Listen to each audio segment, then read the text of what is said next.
Okay, guys, we made it back. We're on episode somewhere around 6 as of right now. But today's guest is author of If You Can't Wholesale After This, I've Got Nothing For You. Also a Seeker Academy Challenge 3.0 winner of $20,000, founder of the Kingdom Real Estate and Power of Finance with Todd Fleming. Welcome, Todd. Thank you for coming on. That guy sounds like a great guy. That's awesome. Yeah. I'll take that intro any day. Yeah. So you've got a book, and it's about wholesaling. I like wholesaling. But a lot of people, I guess, that are going to be listening are either just getting into it or want to be more versed into it. So how'd you go about writing the book, and why'd you write it?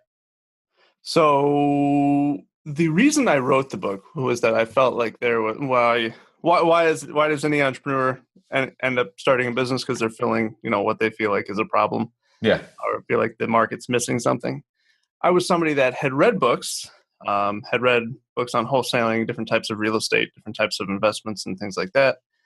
And there's let's face it, there's a lot of books on wholesaling and real estate, right? I mean, there's an endless amount of real estate books out there. So which one do you pick? Right. And the ones that I had happened to read, though they were good, I read some good ones, I read some not so good ones. But overall, I never found one that actually took me to a place where it would build my mindset to a place where I was ready to do a deal. Yeah. It was either the book was either super motivational and storytelling and, hey, this is how awesome real estate can be in your life. Or it was the other end of some actionable steps, but never actually built you up to get ready for that area. Because let's face it, when you start something new, you're not very good at it, right? So if you're not very good at something, it can be difficult to stick with it. And people end up starting over, which is kind of the way of the world right now. Without the instant gratification, we want to start over. So the reason for me writing that, If You Can't Wholesale After This, I've Got Nothing For You, is the first part of a 3-part series, was because I wanted to do both. So the first half of the book is specifically for building your mind and building you up and building your confidence and letting you know, you're going to hit some speed bumps, but this is how you're going to get through them. And then the second half of the book is literally a step-by-step blueprint to getting either your first deal or scaling your business wherever you might be at in your business. And then the end of the book is based on scaling and doing deals creatively. That way, even if you're wholesaling, you can get paid hundreds of times for your deal instead of just once. So that was the purpose and what that book was filling. And then so far it's been, it's had a great response. It's been super, super humbling. Yeah, no, that's awesome. Eventually, maybe one day I'll get into writing books, but for now, I'll make sure I'm an expert in one of these fields. If you told me 2 years ago that I would write a book, I would have bet every penny of my net worth against you. No way. Yeah. And at the same time, if you'd have told me 4 years ago that I would be reading as much as I do, because I read a book a week now, yeah, I would have also done the same thing. So be careful what you say, because you might just end up writing it sooner than you think. Yeah, no, I mean, that's like we were talking before this podcast. I was like, man, I know I need to start it, but I'll probably never do it. And then here I am interviewing some pretty important people. And it's weird to me that knowing I actually got finally past all those fears I was having about doing it. But it's amazing how action propels you forward until, exactly. I feel you on that too. So you just said it, getting paid hundreds of times on the one deal. I think I know what you're talking about, but let's tell everybody else. Is this owner financing? So in a way, yes. Okay. So if you don't know what owner financing is where you essentially become the bank. So let's say you are selling a piece of property or anything for that matter. Yeah. It really doesn't have to be just real estate. I've sold other things on owner finance. Long story short, you're taking payments over time as opposed to just taking one lump sum. Some people might ask, why in the world wouldn't you just take a lump sum up front? I want my money now. Why should I wait for it? Well, there's different scenarios in which what do you do when you pay a bank? What do you pay them? You pay them interest. So they make more over time. So that's the purpose of that. So a lot of people, when they're wholesaling, they don't see any opportunity for any repeat income or passive income or anything like that. They usually just see okay, I have to hustle really hard, get a contract, sell the contract, and then go do it again. When in reality, you should probably start like that. I recommend that people, just take the first few payments up front. Take your 5, take your 10, take your 20 grand, whatever it may be up front. But after you do that a few times, you're probably going to notice that the next $5,000 check isn't going to change your life. No. The next $10,000 check isn't going to change your life unless you're reinvesting into your business really hard, which you should be. But people handle their business different ways. So I got to a point where the next $10,000 check wasn't going to change me or my family's life. So I started looking at creative ways on how I could get paid over time. How can I, instead of just getting paid once, how do I turn this pond of income into a stream of income? That way I could have both. Yeah. And so I started selling, same deal, selling wholesale deals, selling the contract, no risk, no money out of pocket, never taking ownership of the property, only assigning contracts. But I ended up taking promissory notes as payments, as opposed to just taking a check at closing. So if I was going to sell the property for $5,000, I would sell it to somebody for $5,000 plus 8% interest over 4 years. So now I just created $200 or $300 a month in income that I don't have to work for anymore, or 500 or whatever the math comes to on Right. that. And what I noticed was that actually opened up buyers for me too. So how many times have you ever gone through a deal and you're like, man, it's really close, but it's just not a deal because there's only $4,000 in spread or $3,000 in spread or $2,000 in spread, and it's not going to be worth the time in the end. Yeah. Well, that actually opens those deals up now, those skinny deals, if you will. So the thin deal that normally you'd have to throw back because it's only going to be $1,500 for you, $2,000 for you, you can actually do that deal now. But you take payments over time, so they're not taking that payment. That buyer's not taking the cash out of their pocket. Yeah. Their tenant's going to be paying for it over time. So Yeah. you're going to be taking $150 a month, completely passively. Your only job is to cash a check at that point over the next handful of years. So Yeah. you actually increase that spread from $1,500 to $5,000, $6,000, $7,000 over time, and then it's just a matter of how many times can you repeat that. So if you go do that a handful of times, you got an extra $1,000 a month, $3,000 a month, $5,000 a month. So that's originally how I transitioned from strictly wholesaling and flipping contracts for lump sums and these piles of money to moving to streams of income and then mixing them together. Mm-hmm. The way I had a lot of different options. Interesting. I've never heard of it done that way. That's awesome. Yeah, I've actually never heard of other people doing it that way. It is a little bit unique, and it has to be structured correctly. Yeah. But honestly, if you have a good title company or attorney, it's really no more complicated than selling it, just as a lump sum. It's just you are literally just taking a promissory note and a lien position on the property. So people wonder, like, oh, what if they don't pay me my $3,000 over the next year and a half? Well, you're a lien position holder just like a bank. Mm-hmm. You can actually foreclose on them, and now you own a house for how much money out of pocket? Free, right? You never took a penny out of your pocket. You can actually own a house for free then if they don't pay you. Yeah. That already has a tenant in it. And or like, what if this is a $300,000 house? Yeah. And you have a $15,000 note. Something happens, they can't pay it. You end up taking the house. Like you have a free and clear. You just made $300,000. Yeah. No, that's awesome. I'm gonna have to dig into that when we get out of here. He's like, wait a second. Yeah. Okay. That made me think of some other things. Well, we're already talking about it. Do you have a favorite strategy? Because you flip wholesale, this strategy, rentals, owner finance. Is there a favorite one, or you just take the leads as they come in and decide what's the best fit? I'm definitely opportunistic. So I do look at the lead and go, what is the best fit for my business? So I have a specific criteria for what I hold on to. If it does not fit that criteria, I will still buy it, but I'll just sell it on terms because I don't want the responsibility of maintenance and keeping up and putting a tenant in it or anything like that. So I'll sell it to retail buyers. Yeah. So whether I'm like looking to wholesale something right off the bat and make a quick 15, I'm to the point now where typically, even if I'm going to wholesale something, I actually close on it myself and then resell it to a retail buyer because you're going to get $30,000 more, $20,000 more. Yeah. I recently bought a house for 40 cents on the dollar. I bought it for 50. It's probably worth 1 to 110. Mm-hmm.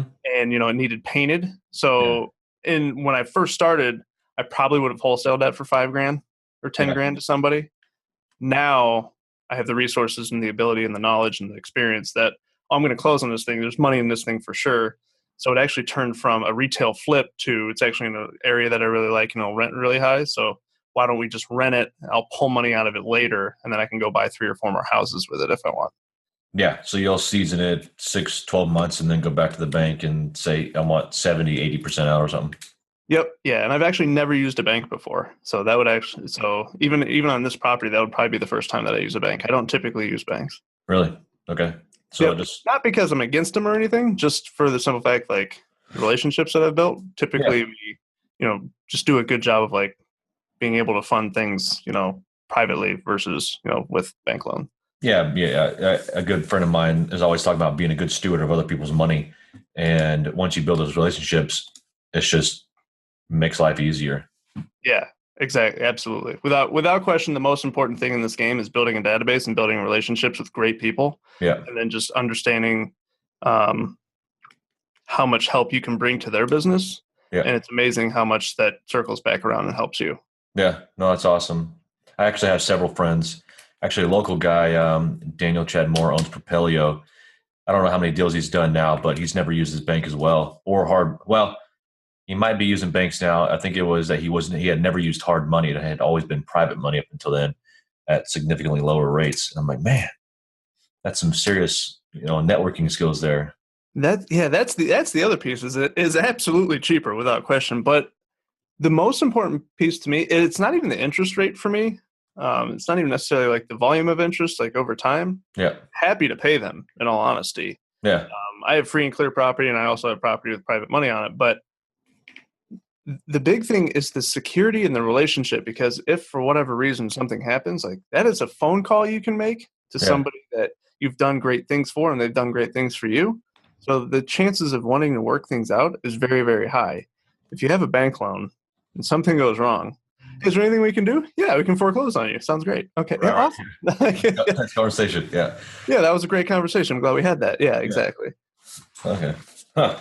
No, that's great points. I get a lot of people always ask me, where am I finding money? And I guess you could technically classify the money I get as hard money based off of the points in structuring. It's 12 and 2. But it's not through one of the big companies. It's just from some guys here locally that I've met and built relationships with. And it's easy. So I always try to stress, just meeting people that can help you out in that aspect. Yeah, exactly. See, I wouldn't even honestly consider that hard money just because, like I said, the interest rate actually doesn't really concern me all that much Yeah. usually. Maybe it's because also the market that I'm in, when we buy houses at 20 grand, 12% of 20 grand, $200 a month, like it's still going to work. We usually talk about how and have conversations on what's more expensive, not doing the deal or paying the interest, like Exactly. depending on the type of deal. Now, if it's something outrageous, obviously, the risk might outweigh the reward at that point. So it's not worth the deal. Yeah. But if it's something, longer term or maybe a shorter flip and, hey, we're going to pay a little higher percentage, but, we're still going to make 40 or 50 grand on this. Yep. And there's, they're going to make 20 grand and it's going to be great for everybody. Like that's usually a win-win. Yeah. Yeah. That's how my guy is. Because I like the strategy wholesaling right now. Mm-hmm. And closing on it. And so instead of the 12 and 2, he'll do 12 and 3 because he knows it's going to be a short-term loan. And I'm like, all day, dude. I just appreciate the relationship.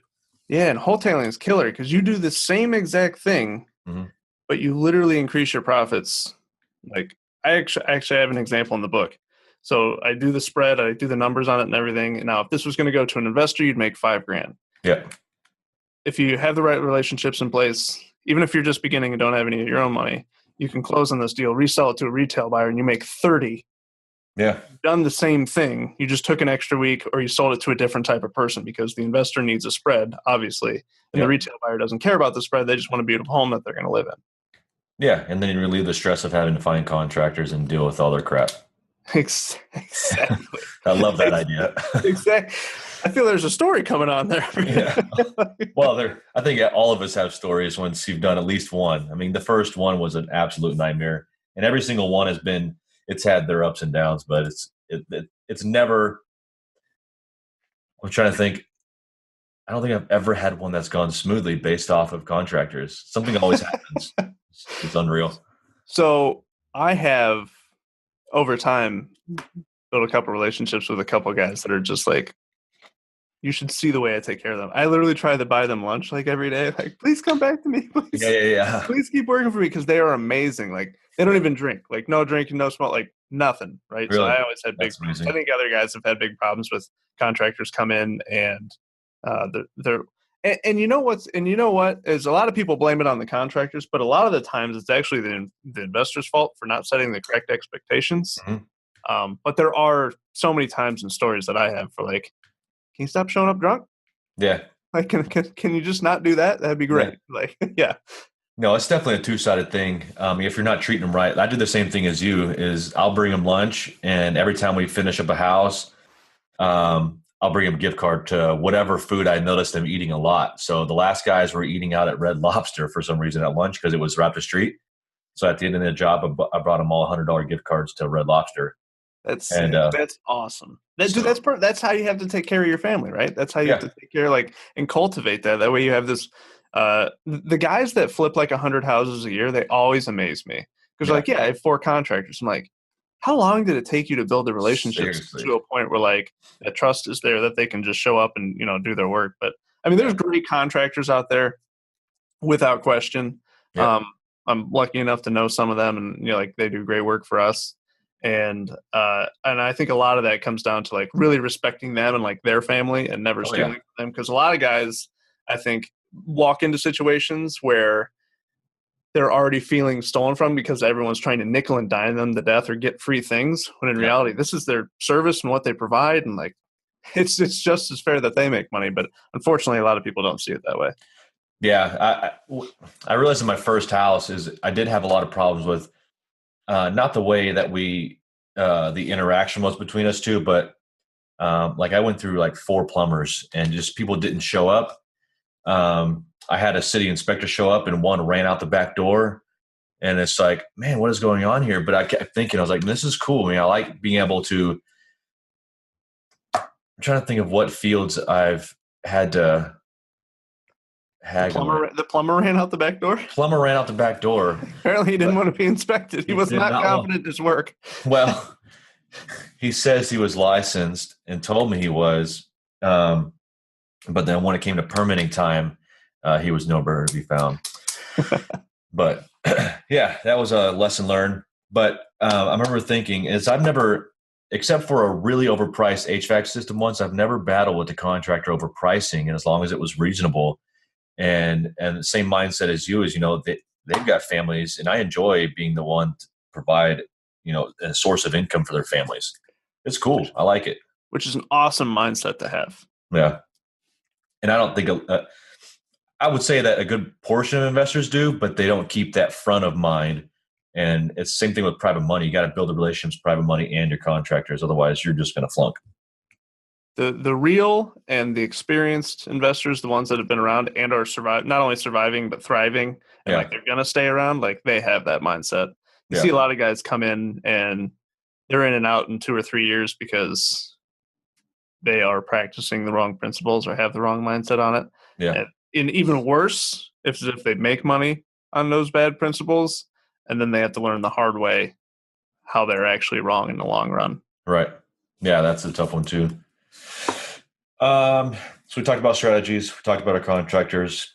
How has your marketing changed since you very beginning? And I guess we haven't talked about how long you've been in, but in the very, very beginning, how did your marketing go? And then now, I notice a lot of seasoned investors are like, well, I used to spend 20,000, 30,000 a month on postcards. Now I'm just, know me so well that leads just come to me. How has your marketing evolved over the years? I am that same terrible, boring story that you just mentioned. Oh, okay. I've been doing this full time. I've been full time in real estate 4 years. Okay. And before that, I was a stock trader. And when I transitioned to real estate, I actually thought real estate was going to be this thing that supplemented my income, because when I was trading, all my money was in the markets. I couldn't, do anything comfortably because I had no liquid cash whatsoever. So I Yeah. got into real estate because I thought it was going to be this thing that helped me supplement my income, and that way I'd have some cash. Yeah. Then I fell in love with it. Then I got rid of the trading part, and then Yeah. real estate's so much more in my risk tolerance level. I'm pretty Yeah. risk adverse for the most part. So stock trading was not like this great thing. It was this thing that caused me extreme anxiety and watching every tick every minute, and it was horrible. So day Uh, trader? Yeah, I was a day trader. Yep. Yeah. Yeah, I didn't even have the ability to hold a stock overnight. Like I couldn't even swing like from one day to another. It was straight up like I am in and out in an hour. Really? Yeah. Like an hour was a long trade. Yeah. Um, so real estate full time now for 4 years. And in the beginning, since I had no network, no relationships, no database, no nothing, I literally just started a lot of mailings. I did a lot of direct mail, a lot of yellow letters. Mhm. I hand wrote all of them. I sent thousands and thousands and thousands of Yep. handwritten letters to people. And I tried postcards one time, or well, more than one time.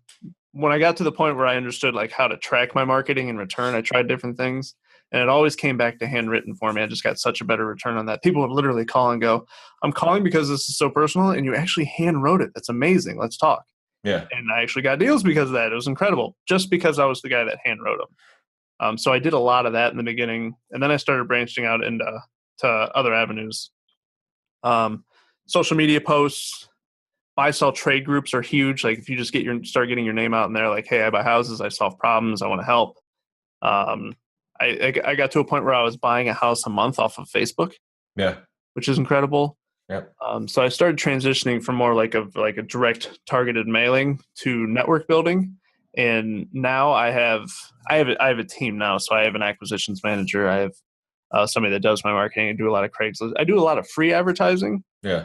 But I still do the direct mail and social posts and things like that. Anything that will long term build my network. And I also speak with people that I've done deals with. I actually keep in touch with them, sellers, buyers included, and let them know like, hey, do you know anybody else? You'd be amazed on how many deals I've gotten off like one seller. So the first deal I ever did, I think I've done like 5 more deals with some piece of network from that guy. Yeah. Because he just knew other people in situations. So it's amazing what you do when you just tell people what you do and allow them to come to you. Yeah, and treating them right. I had a similar situation where I bought a lady's house, and then she referred me to her sister, which we didn't end up making a deal. But had I did something in the conversation or within our relationship where she didn't trust me, then she definitely wouldn't have given me her sister's number. Exactly. When you really solve problems for people, like real life problems, it's Mm-hmm. amazing how loyal these people are to you. Yeah. And once you switch your mindset and you have the ability to become the end buyer, whether it be for a rental, a flip, or a co-wholesale, anything like that, you have a lot of other people coming to you. Yeah. Yeah. You Yeah. should also write a book because that helped a lot too. No. Well, I've got the podcast started, so we'll see. I literally tell people like, because I'm working on the second one now. My goal is to have it out like in November, December area. Yeah. And I've told people like I'm putting my criteria in the second book. Really? I'm putting my Awesome. criteria in because I've had so many people contact me and be like, "Well, what are you looking for?" I'm like, "I should have put it in there." Yeah. I tell everybody what you want, and then I failed to like do that on the first one. So I'm definitely putting it in the second one. Yeah. No, that's funny. That's one of the things that I do because I think any somewhat successful or very successful investors get a lot of messages on Facebook. And so I get quite a few. And one of the things I tell them is like, you're never going to get these leads or these buyers or sellers if you don't tell people what you do. And so I'm always, because even when I started out wholesaling, I always said I was a buyer. Mm-hmm. And so I think there's a lot of power in just telling your sphere of influence what you're doing. And I think it'll just bring what you need. Yeah, especially when you have the resources around you. Like if a screaming deal comes to you and you know it's a screaming deal and you know Jason down the road and he's got, the screaming deal is 60 grand, the house is worth 160, and you know he's got $100 grand in an IRA, and you're like, hey man, you want to work on this together? Like the resources are around you. Money is all around you. Money's not real. Yeah. Money's an idea. They print more of it every day. It has no value. Like it is literally a tool. You need to control it. It doesn't control you. Yeah. And once that shift in perception happens, like sky's the limit. Like the whole world opens up. It's incredible. That's pretty funny. I was just thinking about your statement a little bit ago about risk and how you thought day trading was more risky than getting into real estate. And so that was part of why I named my company and the podcast after fear, and how every advancement in my business I'm like, I look back and I think, man, that was easy. So all my little fears of like my first fear was, okay, if I get a contract, who am I going to sell it to? And then my next one was like, okay, if I get a contract, where am I going to find the money? And then contractors, and then this and this. So every time I've gotten over these hurdles, I've looked back and I'm like, wow, it was pretty easy. And you said again that investing was less risky in your mind than the day trading. Yeah, absolutely. First of all, greatest podcast name ever. Yeah, Fearless Pursuit of Freedom. Like, are you kidding me? thank you. Second, like, jealous. Yeah. Second off, yes. So by definition, many people think investing is risky. They use the word risky. Yeah. When if you look at the definition of investing or investment, nowhere in the definition is risk mentioned. By definition, investing is not risky. It's a calculated action to have a return on your capital and grow your capital. So in understanding what investing truly is, that helps a lot. So when I talk about risk averseness with day trading versus real estate, it comes down to control for me. In day trading, now I could kind of control when I was in and out. Most people don't realize this, but you actually can't really control where you're in and out in day trading. Like, you try to buy or sell where you want, like, but it's moving extremely quickly. So if you don't get your order filled, the market's still moving. You just got to catch it. Like, Yeah. you can lose quite a bit by, wrong button, being a little late on a trade. Every day trader's been there before. Certain people, people obviously get better at it, and they have different stop losses and sets in there. They can automate some things, but overall, when things move really quickly, it's difficult to get in and out. Yeah. With real estate, I can control so much more. I can control my intake and what tenant's going to go in there. I can control how the property is handled. I can control what is fixed on the property. The only thing I don't control in real estate, is obviously market price, market fluctuations. But how do you make your money in real estate? What's the number one rule in making money in real estate? You make your money on the buy. You don't make your money on the sell. You don't have to worry about selling it. You make it on the buy. You buy it really good. If you get really good at shopping, you're going to be really good at this game. Yeah. Right? And that goes with every aspect of life and value of life, really. If you're buying a car, don't buy a car that's, at the top of its depreciation curve. Buy it at the bottom. Try to buy value. That way your dollar is going as far as it can versus, immediately. Because if you continue to buy things that go down to zero after a few months, like, you're going to be broke forever. Oh yeah. So that's the same thing in real estate. So you want to make sure that you buy it right, or at least the terms are what you need it to be. Yeah. Yeah. One of the things I did in the beginning was, before I got into wholesaling, I was a realtor, and I knew my ARV numbers are good. I knew how to comp well. But I mean, to this day, when I go to buy a new house, I'll still run and buy a buddy. I'm like, hey, am I right here? And I think a lot of people should be doing that. Yeah, that's just genius. That's just smart. That's wise. Seeking the counsel of other wise people around you in your sphere that you trust is extremely important. Yeah. I think that's one of the greatest things that you can do, because once you get 4 or 5 great minds on it and you are re-solidified on like that good deal, like you're not going to lose. Yeah, and then all stress is gone. You've covered all your bases. And, Bingo. Every problem turns into a logical problem instead of an emotional one. It just becomes a step-by-step process that you can plug yourself into or your team into, and pretty soon, like, you're making money hand over fist. No, yeah, that's awesome. I'm actually talking to a buddy right now locally that they're very fearful, just like many new investors. And I keep telling them, like, let's find you a deal. I'll analyze it. I'll have my buddy analyze it. We'll all tell you, we've got, without 100% certainty, but with all these expert eyes on there, your deal's solid. Now it's up to how we pursue the construction of it. But I've always liked to, not even in real estate, I owned a carpet cleaning company, but I'd always run my marketing pieces by a buddy, and just to verify that, I wasn't making a stupid decision. But it's all about that network we keep bringing up. It's pretty important. Absolutely. The more perspective you can get from different angles, the better. Yeah. Without question, because there's going to be one somewhere that's looking at something different from you that will give an idea, and you're like, oh, I would have never seen it like that. Let's apply that and then see how it goes. Yeah. No, I mean, almost every single conversation I have with a few of my buddies that have been in the game a little bit longer, I'm like, man, it's just the easiest concept. Sometimes it's just somebody saying a word or a small sentence, and you're like, it just opens up a whole new avenue. Just like your conversation in the beginning, I was like, I never heard of that before. So You're like, getting into I can that. get paid more than once Yeah. for contracts, huh? Yeah. How? Yeah, and that's for any house too. People are like, oh, you have to sell it to a cash buyer, you know, distressed, discounted home. Yeah. No, you can do that with an FHA buyer Hmm. on a house that's 100% value. Yeah. Now, granted, you're going to take second position behind the bank. If I figure out a way to get in front of the bank, I'll come back on and let you guys know, because that'd be Yeah. amazing.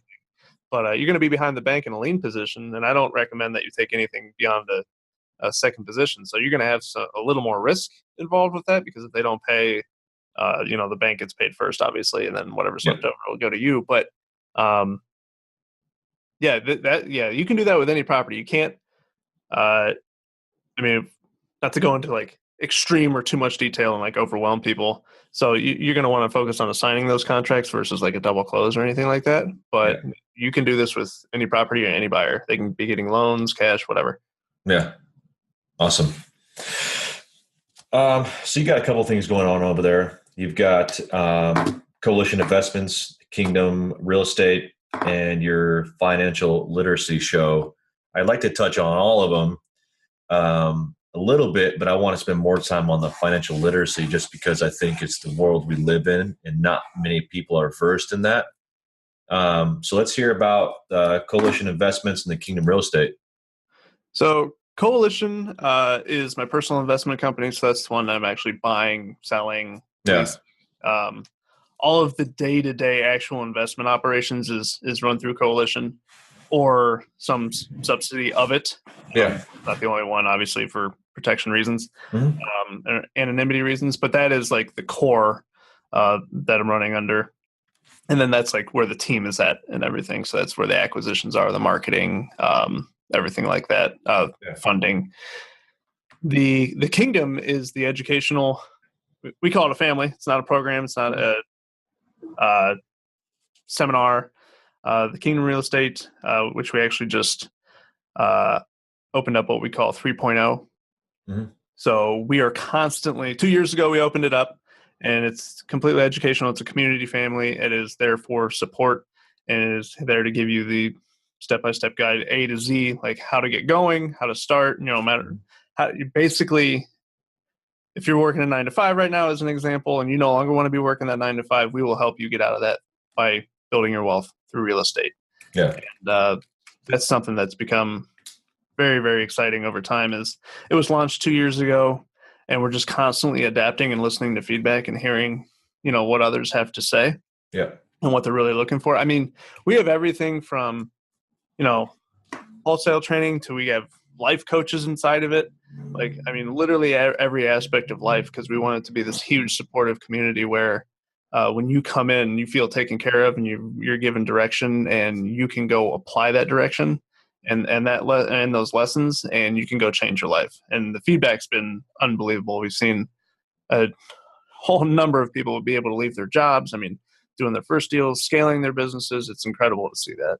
Yeah. So, yeah, that's the game. A couple hundred members right now. And then the Power of Finance is a show that I host weekly. It's currently hosted on my Facebook page and it's shared around in different groups, but it is actually currently moving to YouTube. Okay. So it's going to be on YouTube to help grow the reach on that, and that'll be shared around. But my why I wake up in the morning is to crush financial suffering for others. Yeah.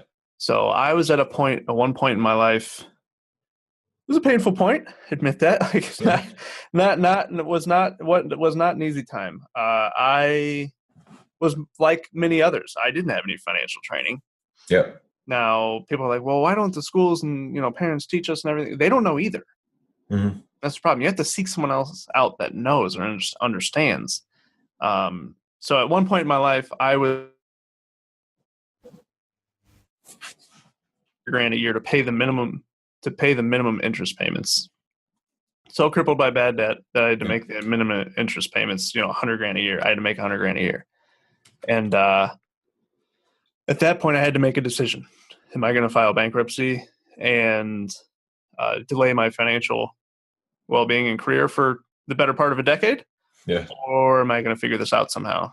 And I chose to figure it out. Thank the Lord, I chose to figure it out and learn. And what that taught me was that the easy path isn't the way to go.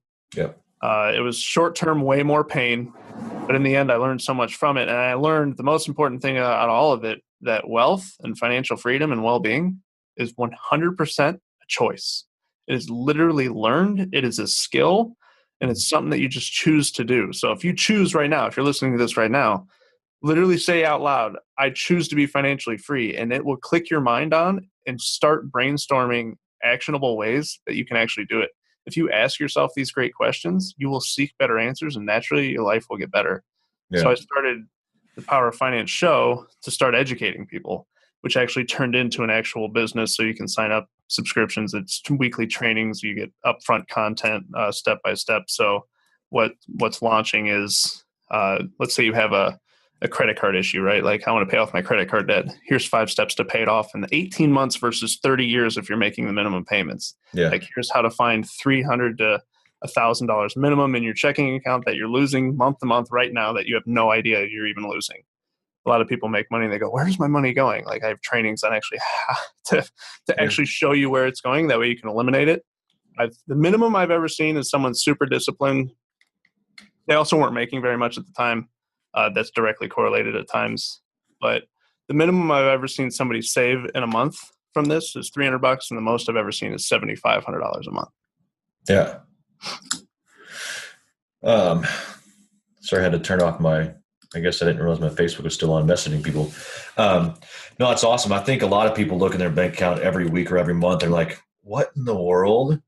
Mm-hmm. And then if they would actually just sit down and analyze what they're spending their money on, well, I think that would make a great improvement there. Just realizing, man, I had Taco Bell 13 times this month, and that was how much?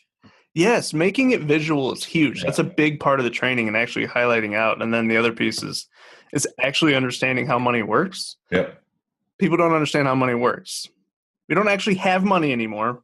It's not on a gold standard. It's it's printed every day. Inflation's crushing it. Ever since 71 and Nixon takes it off the gold standard, right? So At that point, we became a currency.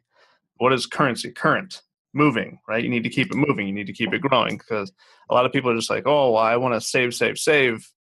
Well, savers are losers. I hate to say that. Savers are losers because you're losing 4% to inflation minimum before you ever take out of it or anything like that. So it's really tough to save and grow when you're losing. So to combat that, you have to get your money moving or get it in some sort of investment where it's going to at least give you 4% or 3% or some sort of growth. And tangible assets for me is where that's at, because tangible assets hold their value better than just the dollar bill itself. Yeah, Dave Ramsey is cursing you right now. Oh, he hates me. Yeah, me and Dave. I don't think me and Dave would get along. No. You know what? A lot of investors speak poorly upon those specific trainings. Yeah. I actually would never speak poorly about them, though, because he does one thing that no one can ever argue, and that is that he gives people a plan. Yep.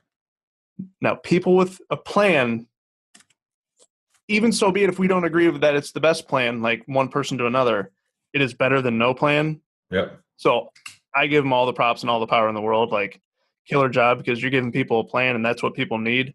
Yep. And if that creates freedom of options and happiness for people, like, amazing. That's incredible. I love to hear that. Yeah. And that's one of the biggest things I'm trying to do, is give people a plan and let them know, like, they can choose their outlook and their future and their finances by literally just making a choice. That's all you got to do, is make a choice and start acting on it. And a great way to do that is watch the show. Yeah. No, Every Friday. I'll have to, well, it's on your Facebook, right? But we're going to YouTube. So I'll link your Facebook down below. It'll be on Instagram too. So we'll put that. Oh yeah. Yeah. I thought I saw you saying something about that. Well, we'll wrap it up here in a second. link your book down below too. I'm just running through my notes real quick. But let's talk about McLaren, Corvette, any future exotic cars. 458's next, man. Yeah. I'm telling you, go buy that thing. Don't rent it. Go buy it. Not yet. I'm a car lover for sure. Yeah. Actually going on a car rally soon. That'll be fun. But my next ride for sure is a 458 Ferrari. Yeah. I want a red one. Everyone's telling me just to buy it right and make money on it. But I'm like, I think I'm going to buy it right. Don't get me wrong. I'm not going to I'm going to be smart about it. I'm practice what I preach, but definitely want a red one. There's something like, I feel like your first Ferrari's got to be a red one.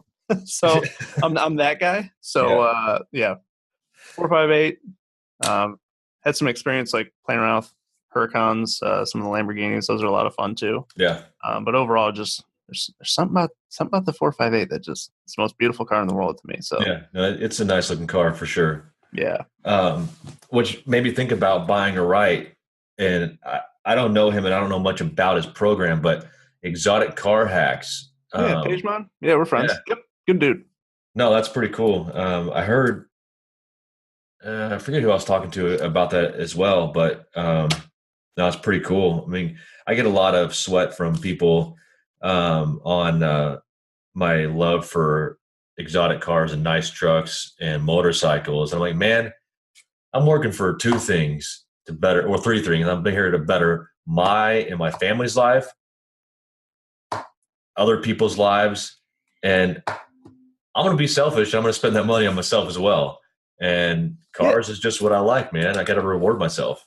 You just said it. Reward. Exactly. It's not a goal. People like assign like these things with goals, and like it's not a goal. You can't, because it just doesn't work like that. If you assign a goal of like to own this by here, not going to happen. Yeah. Now, if you make your goal, I am going to be the greatest so and so whatever ever by this time, and I'm going to reward myself by buying this. Yeah. Great chance it's going to happen, especially if you take the action. Like, that's the way to do it. Rewarding yourself is hugely important because it helps build your ambition and build your hunger. And like, you want to keep going. It helps you allows yourself to help more people and give more and do more, which is huge. And I get some flack for the car stuff too. They're like, why would you waste your money on that?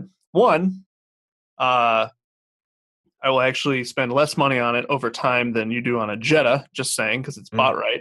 Long story short. But I see cars and things like that as functional pieces of art. So that's just what I love. Like, other people love paintings. I don't care about paintings. You know what I mean? Like, I see this as a different kind of art form.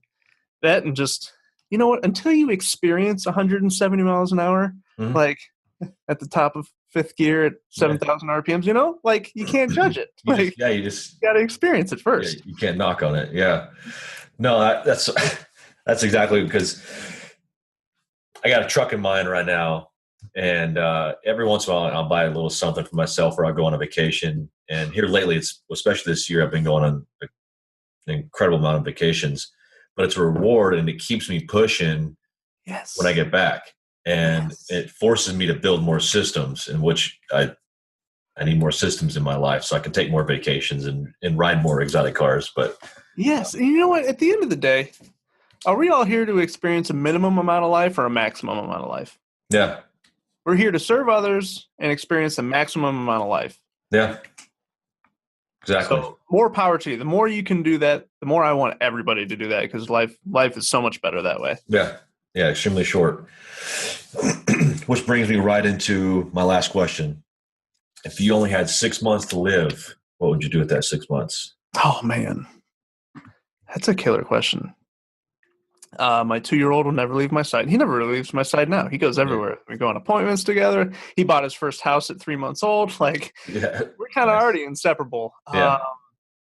I would open up and teach as much financial literacy as humanly possible in 6 months. I would put myself literally everywhere. I would not shut up for 6 months. Yeah.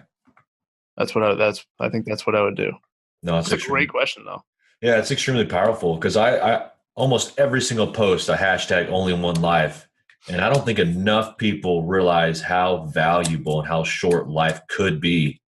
And One of the things I repeat quite often, aside from the only one life, is I don't want to wake up when I'm 75 and look back and think, what the hell did I do with my life? Should have done this. Should have Yeah, done that. shoulda, Why shoulda, didn't I shoulda. try this? Yeah, Why didn't I just not listen to everybody else and try this? Because I always wanted to. exactly. Yeah, That's powerful. That's powerful. yeah. So that's one message I try to get across to people is back to the vacations. I've been spending a lot of time vacation this year. I'm like, man, I'm spending a lot of money, but I'm going to look back and be like, yeah, I did it. And The level of life that you're living is incredible. And the inspirations and the perspective that you get, your business becomes better and you make more because you're doing it. yeah, Without question. yeah. And I'm just like your financial literacy, I think is extremely powerful. I don't think enough people in the world, what we were talking earlier, I said 80%, but the more you think about it, it could be 95% of the world needs some form of financial literacy. And then within the same token, understand the importance of reward and living a life of your own design. And that's all goes back to finances. People don't understand that all of this somehow comes back to money in some form of fashion and how to manage it properly. And you just nailed it. And how you control it. Yeah. That's the issue. Is too many people, they allow money to control them, and it's so uncomfortable that it becomes a taboo topic to talk about. So they don't talk about it, and then the problem gets worse. Now I don't feel good, and now the money situation is worse. Now I feel worse, and it just continues to compound until they're in the dumps. And you have people say things like, Monday mornings tomorrow, or like TJF. Yeah, yes, exactly. And then they start down that road of, oh, I got to go back to work, or I can't wait for my 4-day weekend, or they start living for that Friday night. Yeah. And then that's just no way to live life. I never even know what day it is. Yeah. Because once you get to a point of freedom and options, it literally doesn't matter what day it is. Yeah. No, every day is Saturday. Like, if you're listening to this, make the choice to make every day Saturday. I promise it's possible. Yeah. Yeah. That was another thing I always say often is work to live, not live to work. That's a miserable existence in my mind. And some people love their 9-to-5s, and I don't bash that at all. But you got to be doing something in your life that better improves your own life and your family's life and other people's lives. And if you're miserable, you make people around you miserable. The greatest way to determine if somebody with a 9-to-5 is successful or not is this. If you go to a 9-to-5 and you understand that you have other options and choices, but you go to that 9-to-5 to provide and you enjoy it, you're a success. Congratulations. There's no problem with that whatsoever. None. Yeah.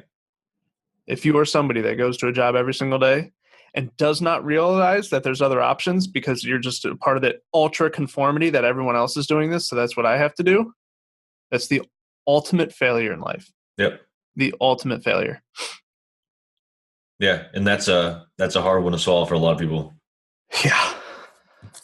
That was eye-opening for me when I realized it. Yeah. Just like punched me in the face in the cubicle one day. I was like, wait, it's not my job's fault that I have financial problems. Yeah. What? How did I just take ownership of this? What happened? Yeah, I made a post about that, I don't know, 3-4 months ago.